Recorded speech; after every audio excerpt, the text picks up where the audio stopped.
Hello every one. So MF ഡയറീസിൻ്റെ പുതിയൊരു വീഡിയോയിലോട്ട് എല്ലാവർക്കും സ്വാഗതം. കുറേ നാളായില്ലേ നമ്മളിതുപോലെ സംസാരിച്ചിട്ട്. സോ ഇന്ന് ഞാൻ വിചാരിച്ചു ഇതുപോലൊരു വീഡിയോ ചെയ്തേക്കാമെന്ന്.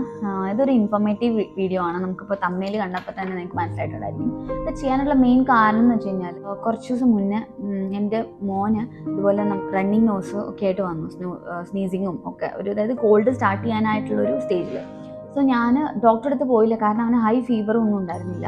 സോ ഞാൻ വീട്ടിലുള്ള ചില റെമഡീസ് ട്രൈ ചെയ്തപ്പോൾ അവന് ഭയങ്കരമായിട്ട് എഫക്റ്റീവായിട്ട് തോന്നി. സോ അതുകൊണ്ടാണ് ഞാനിപ്പോൾ ഈ വീഡിയോ, അതായത് ആ ടിപ്സ് നിങ്ങൾക്ക് കൂടെ ഷെയർ ചെയ്യാൻ വേണ്ടിയിട്ടാണ് ഞാൻ ഈ വീഡിയോ ചെയ്യുന്നത് കേട്ടോ. So without any further delay നമുക്ക് വീഡിയോയിലോട്ട് കിടക്കാം.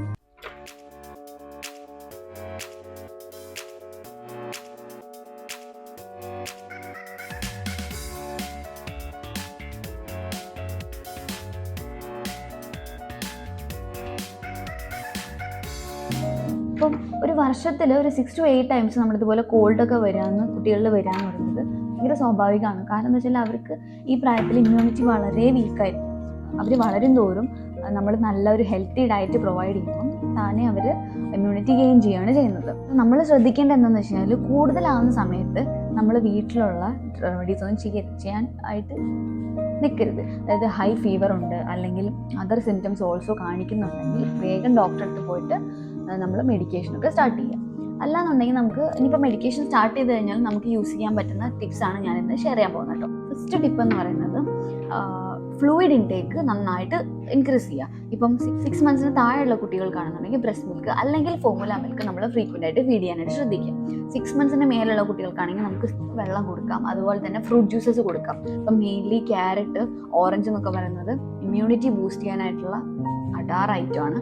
സോ അത് നമുക്ക് കൊടുക്കാവുന്നതാണ്. അതുപോലെ തന്നെ സെക്കൻഡ് ടിപ്പ് എന്ന് പറയുന്നത് നമ്മുടെ ഹെഡില്ലേ, ഹെഡ് എപ്പോഴും കുട്ടികളുടെ കുറച്ച് പൊക്കി വെക്കാനായിട്ട് ശ്രദ്ധിക്കുക. അതായത് ചെറുതായിട്ടൊരു എലിവേഷൻ നമ്മൾ കൊടുക്കുക. അതെന്തിനാന്ന് വെച്ച് കഴിഞ്ഞാൽ ഏറ്റവും മെയിൻ പ്രശ്നം എന്താ, ഈ കോൾഡിൻ്റെയും റണ്ണിങ് നോസിൻ്റെയൊക്കെ മെയിൻ പ്രശ്നം എന്ന് പറഞ്ഞത് മ്യൂക്കസാണ്. മ്യൂക്കസ് നമ്മുടെ ഈ നോസിൽ സ്റ്റക്കായിട്ട് നിൽക്കുമ്പോഴാണ് അവർക്ക് ഉറങ്ങാനായാലും അല്ലെന്നുണ്ടെങ്കിൽ ഭയങ്കര അൺകംഫർട്ടബിൾ ആയിട്ട് ഭയങ്കര ഡിസ്റ്റർബ്ഡ് ആയിരിക്കും, അവരുടെ ഭയങ്കര ഇറിറ്റേഷൻ ഫീൽ ചെയ്യും. സോ ഈ മ്യൂക്കസ് ക്ലിയർ ആയാൽ തന്നെ അവർക്ക് കുറച്ചും കൂടെ ബ്രീത്ത് ചെയ്യാനൊക്കെ ആശ്വാസം ഉണ്ടായിരിക്കും. ഇപ്പോൾ അഡൾട്ട്സിനാണെങ്കിൽ പോലും നമുക്ക് ആ ഒരു പ്രശ്നം ഫേസ് ചെയ്യുന്നില്ല. അപ്പോൾ കുട്ടികൾക്ക് പറയാനും കൂടെ ആവാത്തൊരു സമയത്ത് നിന്നാൽ ഭയങ്കര ബുദ്ധിമുട്ടായിരിക്കും. ഈവൻ നമുക്കത് കാണാനും ഭയങ്കര സങ്കടമായിരിക്കും. സോ ബെറ്റർ എന്ന് പറയുന്നത് അവർ തല കുറച്ച് പൊക്കി വയ്ക്കുക. അപ്പോൾ ചെറിയ കുട്ടികളാണെന്നുണ്ടെങ്കിൽ തലയിൽ ചെറുതായിട്ടൊരു പില്ലോ വെച്ച് കൊടുത്തിട്ട് ചെറിയൊരു എലിവേഷൻ കൊടുക്കുക. അല്ല കുറച്ചും കൂടെ വലുതായിട്ടുള്ള കുട്ടികളാണെന്നുണ്ടെങ്കിൽ ഇപ്പം കളിക്കുവാണെങ്കിൽ പിന്നെ വലിയ പ്രശ്നമില്ല. അല്ലെന്നുണ്ടെങ്കിൽ ഇങ്ങനെ എടുക്കുക, ഇങ്ങനെ ചെരിച്ചെടുക്കാതെ കുറച്ച് കയറ്റിയെടുക്കുക. അല്ല ഇപ്പോൾ ബേബി സ്ലിങ്സ് ഒക്കെ യൂസ് ചെയ്യുകയാണെങ്കിൽ ഇങ്ങനെ ഇരുത്താം. അപ്പോൾ എന്തായാലും തല ഒന്ന് പൊക്കി വെക്കുകയാണെന്നുണ്ടെങ്കിൽ മ്യൂക്കസ് ഒക്കെ സെക്രീറ്റ് ആവാനായിട്ട് ഹെൽപ്പ് ചെയ്യും. അതുവഴി നേസിൽ കുറച്ചുകൂടെ വേഗം ക്ലിയർ ആവുന്നതാണ്. സോ തേർഡ് ടിപ്പ് എന്ന് പറയുന്നത് നേസൽ ഡ്രോപ്സ് അല്ലെങ്കിൽ നേസൽ സ്പ്രേ. അപ്പോൾ ഇത് ഭയങ്കര ഹെൽപ്പിംഗ് ആണ്. നമുക്കിപ്പോൾ വീട്ടിൽ തന്നെ നമുക്ക് നേസൽ ഡ്രോപ്സ് ഒക്കെ ഉണ്ടാക്കാവുന്നതാണ്. അല്ലെങ്കിൽ ലോക്കൽ സ്റ്റോഴ്സ് അല്ലെങ്കിൽ മെഡിക്കൽ സ്റ്റോഴ്സിനൊക്കെ നമുക്ക് അവൈലബിൾ ആണ്. സോ ഈ നോസിൽ ഒരു 2-3 ഡ്രോപ്സ് ഒറ്റിച്ചു കൊടുത്തു കഴിഞ്ഞാൽ പെട്ടെന്ന് തന്നെ അവരുടെ ഈ നേസിൽ ക്ലിയർ ആവും. മ്യൂക്കസ് പെട്ടെന്ന് മെൽട്ടായിട്ട് നേസിൽ ക്ലിയർ ചെയ്യാനായിട്ട് സഹായിക്കും. ഇതിൻ്റെ ഒപ്പം തന്നെ ഞാൻ അടുത്ത് പറയുകയാണ്, അതായത് ഇപ്പോൾ നമ്മളിപ്പോൾ ഈ നേസൽ ഡ്രോപ്സ് യൂസ് ചെയ്യുന്ന കൂടെ തന്നെ നമുക്ക് യൂസ് ചെയ്യാവുന്നതാണ് സക്ഷൻ ബൾബ്സ്. സക്ഷൻ ബൾബ്സ് ഇപ്പോൾ എല്ലാവർക്കും അറിയുന്നുണ്ടായിരിക്കും, എല്ലാവരും യൂസ് ചെയ്യും. ഞാനൊക്കെ ഫസ്റ്റ് ഇതൊക്കെ കേട്ട സമയത്ത് ഞാനിത് മേടിച്ചു, പക്ഷെ എനിക്കത് യൂസ് ചെയ്യാനായിട്ടൊരു മടിയായിരുന്നു. കാരണം ഈശ്വര മൂക്കിൽ നമ്മളത് ഉപയോഗിക്കുന്ന സമയത്ത് എന്തെങ്കിലും പ്രശ്നം ആവുമോ എന്നുള്ളത്. പക്ഷെ ഒരു പ്രശ്നമില്ല.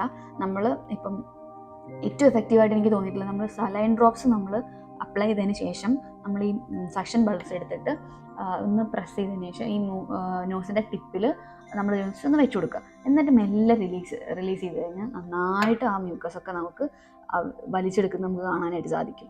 സോ അത് പെട്ടെന്ന് തന്നെ അവർക്ക് എഫക്റ്റീവായിട്ട് ഫീൽ ചെയ്യും. സോ ഇതുവരെ ഈ സക്ഷൻ ബൾബ്സ് ഒക്കെ യൂസ് ചെയ്യാത്തവരെന്നുണ്ടെങ്കിൽ ഒന്ന് ട്രൈ ചെയ്ത് നോക്കുക. അതിന് ഫോട്ടോ ഞാനിവിടെ കൊടുത്തിട്ടുണ്ട്. അതുപോലെ തന്നെ അതിൻ്റെ ലിങ്ക് ഞാൻ ഡിസ്ക്രിപ്ഷൻ ബോക്സിൽ ഞാൻ കൊടുത്തേക്കാം, നിങ്ങൾക്ക് അത് മേടിക്കാവുന്നതാണ്. സോ എപ്പോഴും ഒരെണ്ണം നമ്മളെപ്പോഴും കയ്യിൽ വെക്കുന്ന ഒരു സക്ഷൻ ബൾബ് കയ്യിൽ വെക്കുന്നത് നല്ലതാണ്, കുട്ടികളൊക്കെ വീട്ടിലുണ്ടെന്നുണ്ടെങ്കിൽ. കാരണം വെച്ചാൽ അവർക്കിപ്പോൾ പ്രത്യേകിച്ച് രാത്രിയൊക്കെയാണ് കൂടുതലായിട്ട് ഈ മൂക്കടപ്പൊക്കെ വരുന്നത്. ആ സമയത്ത് അവർക്ക് ഉറങ്ങാനും പറ്റില്ല, ബ്രീത്തിങ്ങിനും ഭയങ്കര ബുദ്ധിമുട്ട്, അത് കാണുമ്പോൾ നമുക്കും ബുദ്ധിമുട്ട്. 4th ടിപ്പാണ് മെയിനായിട്ടുള്ള ടിപ്പ്. അതായത് എനിക്ക് ഇപ്രാവശ്യം ഞാൻ യൂസ് ചെയ്തിട്ട് എനിക്ക് ഭയങ്കര ഹെൽപ്ഫുള്ളാണ് അല്ലെങ്കിൽ എഫക്റ്റീവാണെന്ന് തോന്നിയിട്ടുള്ളൊരു കാര്യമാണ് ജിഞ്ചർ ഹണി ജ്യൂസ്. അതായത് ഇപ്പോൾ നമ്മൾ ചെയ്യണമെന്ന് വെച്ചാൽ ജിഞ്ചർ ചെറിയൊരു പീസ് എടുത്ത് ചതച്ചിട്ട് അതിൻ്റെ ജ്യൂസ് എടുക്കുക. എന്നിട്ട് അതിലോട്ട് കുറച്ച് ഹണി മിക്സ് ചെയ്ത് കുറച്ച് വെള്ളം കൂടെ വെച്ച് ഡയലൂട്ട് ചെയ്തതിന് ശേഷം ഡെയിലി ഒരു 3 ടൈംസ് നമ്മൾ കുട്ടികൾക്ക് കൊടുക്കുകയാണെന്നുണ്ടെങ്കിൽ പെട്ടെന്ന് തന്നെ അവരുടെ ഇപ്പോൾ ത്രോട്ടൊക്കെ പ്രശ്നമായിട്ട് കിടക്കുന്ന ത്രോട്ടൊക്കെ ക്ലിയർ ആവും. അതുപോലെ തന്നെ ഈ റണ്ണിങ് നോസിനൊക്കെ വളരെയധികം നല്ലതാണ്. എനിക്ക് തോന്നുന്നു ബേബീസ് അല്ലെങ്കിൽ കിഡ്സിന് മാത്രമല്ല അഡൾട്ട്സിന് നമുക്ക് യൂസ് ചെയ്യാവുന്ന ഒരു റെമഡിയാണ് കേട്ടോ. സോ ഇതെല്ലാവരും ഒന്ന് ട്രൈ ചെയ്ത് നോക്കണം. അത് ഞാൻ ഹൈലി റെക്കമെൻഡിങ് ആണ്. ഇനി ഈ 4 ടിപ്സാണ് ഞാൻ മെയിനായിട്ട് ഇപ്പം യൂസ് ചെയ്തത് കേട്ടോ. ഇനി അടുത്ത ഞാൻ പറയാൻ പോകുന്നത് എനിക്ക് ഒരു ഫ്രണ്ട് ഷെയർ ചെയ്താണ്. അതായത് ഈ അജ്വാൻ സീഡ്സും ഈ ഗാർലിക്കിൻ്റെ ക്ലോസും കൂടെ ഡ്രൈ റോസ്റ്റ് ചെയ്തതിന് ശേഷം അതൊരു മസ്ലിൻ ക്ലോത്തിൽ നമ്മളത് ജസ്റ്റ് ചെറുതായിട്ടൊന്ന് ടൈ ചെയ്തിട്ട് ഈ കുട്ടികളൊക്കെ ഉറങ്ങുന്ന സ്ഥലത്ത് ഒരു സൈഡിൽ കൊണ്ട് വെച്ച് കഴിഞ്ഞാൽ ആ ഒരു സ്മോക്ക് അവർ ബ്രീത്ത് ചെയ്യുമ്പം താനേ അവരുടെ ചെസ്റ്റൊക്കെ ക്ലിയർ ആവാനായിട്ട് ഭയങ്കരമായിട്ട് ഹെൽപ്പ് ചെയ്യും. സോ അത് ഇപ്രാവശ്യം ഞാൻ ചെയ്തിട്ടില്ല, കാരണം അത്ര ഒരു കണ്ടീഷൻ അവനുണ്ടായിരുന്നില്ല. ഇനി അടുത്ത 2 ടിപ്സ് എന്ന് പറയുന്നത് മസാജിങ് ഓയിൽസ് ആണ്. ഫസ്റ്റ് മസാജിങ് ഓയിൽ ഞാൻ പറയാൻ പോകുന്നത് നമ്മുടെ നോർമൽ കോക്കനട്ട് ഓയിലിൽ ആ കോക്കനട്ട് ഓയിൽ കുറച്ച് കാംഫർ മിക്സ് ചെയ്തതിന് ശേഷം ഹീറ്റ് ചെയ്തിട്ട് ഈ കുട്ടികളുടെ ചെസ്റ്റിൽ അതുപോലെ ബാക്ക് സൈഡിലൊക്കെ ഒന്ന് നന്നായിട്ട് മസാജ് ചെയ്ത് കൊടുത്തു കഴിഞ്ഞാൽ അവരെ ചെസ്റ്റൊക്കെ ക്ലിയർ ആവാനായിട്ട് പെട്ടെന്ന് ഹെൽപ്പ് ചെയ്യുമെന്നാണ് പറയുന്നത്. അതുപോലെ തന്നെ അടുത്തൊരു മസാജിങ് ഓയിൽ എന്ന് പറയുന്നത് മസ്റ്റാർഡ് ഓയിലല്ലേ.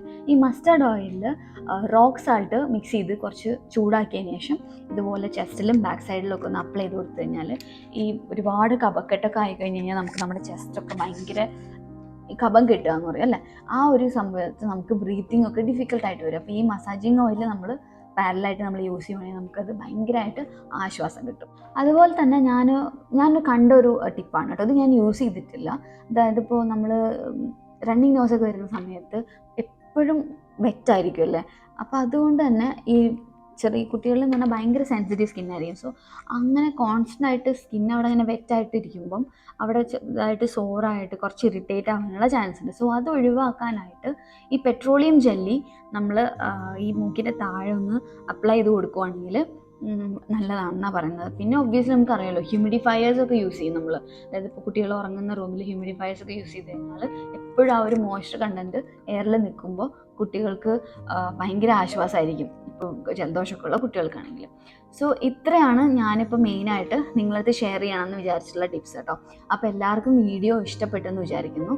അപ്പം നിങ്ങൾക്കത് ഇഫക്റ്റീവായിട്ട് തോന്നുവാണെങ്കിൽ നിങ്ങളത് മറ്റുള്ളവർക്ക് കൂടെ ഒന്ന് ഷെയർ ചെയ്ത് കൊടുക്കുക ടിപ്സൊക്കെ. എന്തായാലും വീഡിയോ ഇഷ്ടപ്പെട്ടിട്ടുണ്ടെങ്കിൽ നിങ്ങളൊന്ന് ലൈക്ക് ചെയ്യുക. അതുപോലെ തന്നെ ഇതുവരെ സബ്സ്ക്രൈബ് ചെയ്യാത്തവരുണ്ടെങ്കിൽ ചാനലൊന്ന് സബ്സ്ക്രൈബ് ചെയ്ത് സപ്പോർട്ട് ചെയ്യുക.